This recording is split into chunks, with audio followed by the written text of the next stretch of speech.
Девочки, я сейчас очень переживаю. Короче, хочу сделать вот эту кофту.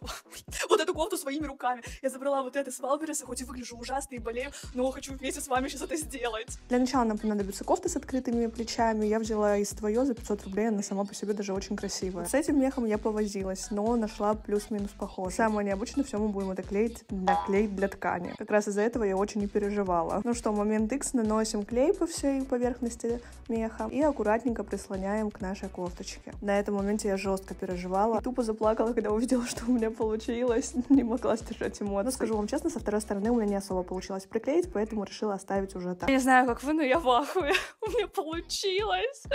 Знаете, у меня получилось сделать.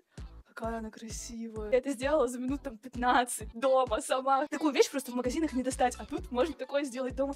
Я в шоке. И все это вышло, ну, около 1000 рублей. Это вообще адекватно. Короче, поделитесь, как получилось ли у меня похоже сделать и делать ли дальше такие кастомы.